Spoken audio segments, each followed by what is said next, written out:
Everyone, my name is Jacqueline Stevens from Wicked Makeup, and today I just wanted to give you a few tips for making sure that your eye area stays youthful when you're applying your makeup.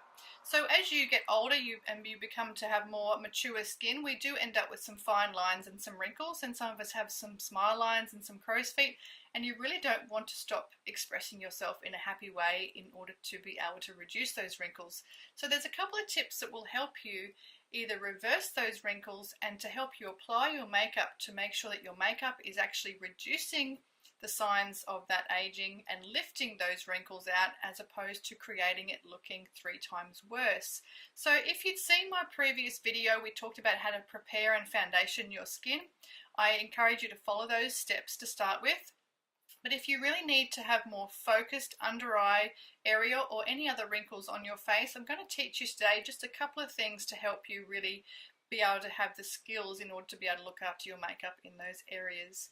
So the first thing I would do is to apply an anti-aging serum, and that's the one that I showed you in my first video, that actually reverses those signs of aging.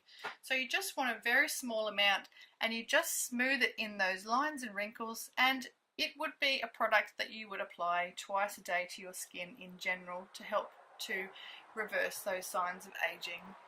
And then you want to make sure that you're applying your day cream, which has an SPF, and we talked about that earlier, about making sure that, well, I personally like not putting a heavy sunscreen under your eye area, and also making sure too that it's a more natural product, because you definitely don't want to be getting a chemical based sunscreen in your eyes. And in all honesty, most makeups won't adhere to that anyway, because it has oils in it. So that's what I like to use. And then the next thing I do, as you would have also seen, is I get a bit of primer. And I like the Envy primer, which I will put into the comments below, because it really smooths the lines and wrinkles. It helps to give you an airbrush finish. It's all natural, and it also helps your makeup to go on waterproof and smudge proof, which is really important, because if it doesn't smudge and it doesn't shift and it doesn't collect, it doesn't get in those fine lines and wrinkles to cause you havoc anyway. So that's my preparation for those under eye areas started. Now, I like to use Envy makeup, and I'll put the link again in the bottom of the comments. But the reason I like it is because it's got such a great coverage that is buildable, that you can even use it to cover tattoos. So it is really that amazing. And when you're using your foundations, I always like to make sure that I foundation first, and then if I have had really tough week and I haven't had too much sleep and I've got really dark under eyes and I just don't feel like I've lifted it to the best of my ability with my actual base color, I like to go to the next colored shade or tint down, and I like to just put it in that area that is just those dark circles. So what you would do is you would apply your everyday base, and you can use your fingers. I like to use a little brush and just apply it in that area that you need to. So if you're using a small brush, you're putting that small brush into a small area.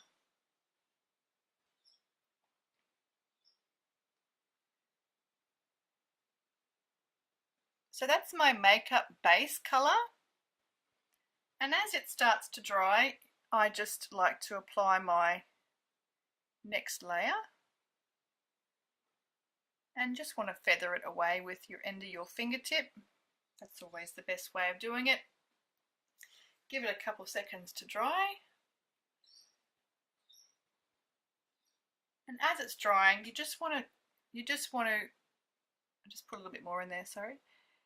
Just keep smoothing it, so that as it dries and as it's finishing, depending on what part of the year you're working in, whether you have warm weather, whether you have cool weather, just be nice and patient with it, and then you can build a little bit more in there. And if that's all you need, if that's the level of darkness or dark circles that you have under your eyes, then that's pretty much all you're going to need. Don't get too confused with adding too many products in there, because the more product that you add, the heavier your under eye is going to look, and the more that your wrinkles will stand out, because they're trying to account for all the layers that you have in there. You want to try and keep your under eye area as clean and as simple as possible.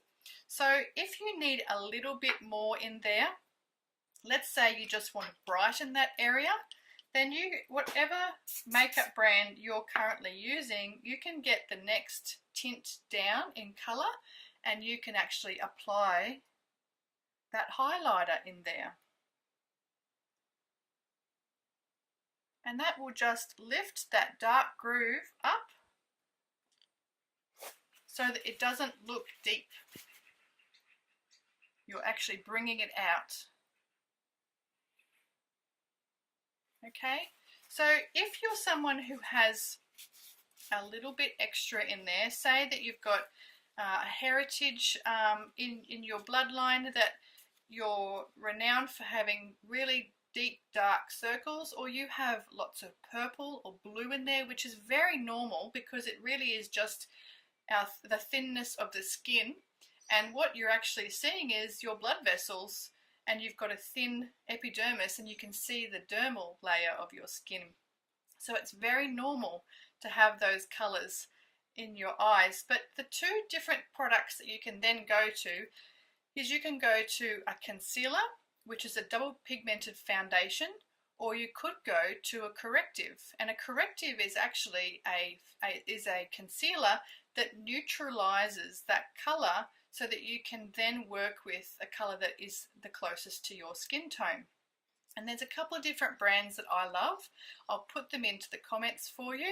And you're basically using what would effectively be its counteractive color on a color wheel. But when you go and purchase those products, if you have a red or a raspberry birthmark and you're wanting to do a much better coverage on that using a neutralizing concealer, please be cautious about the color of the corrective that you're purchasing. A lot of companies actually have available bright green corrective concealer, and even though that would be raspberry pink's opposite neutralizing color, sometimes when someone might be applying that, it can still shine through green. So you're better off going with a red neutralizer that actually has a more skin tone pigmentation, and talk to your retailer about what you would like and what they can help you with that actually is more true to a skin tone, as opposed to a really bright counteractive color like a bright orange or a bright green. Ask them just to bring it back to a little bit more to skin tone for you, so because you want to be using it at home and you don't need to know the color technology in order to be able to make that work for you. So that's pretty much my short video today on how to make those particular products work. And it's really super important that as any of your products are drying, that you actually continue to smooth. You might have some lines or some creases on your cheeks, and you just continue to smooth them as you're actually going, as it's drying. And then when you want to apply some powder, apply it with a small brush, and just making sure that you've already smoothed those areas, and you can draw that area out with your fingertips, and then you can apply your powder in that area as well. So you just pretty much very light amount of powder. And if you're using a cream concealer or a cream corrective, those products require powder to set them. So just be mindful, maybe go for a liquid first, or see what your choices are of liquids, and then go to a cream if you need a little bit more, as long as you're not afraid of using powder to set those products in place. But keeping in mind that anything that is cream or wax based doesn't generally ever set to its full potential. It will always sometimes shift a little bit because we have a temperature in our body of 37.5 degrees, so it always kind of stays a little bit warm. So it has more ability to shift than you would be for using a waterproof product and a shift-proof product like Envy, or any other product out there that you can find that's low chemical but is water resistant. And just continue to smooth it through and powder very lightly. Alright guys, I hope you enjoyed today's tips, and I look forward to talking to you again. Thank you.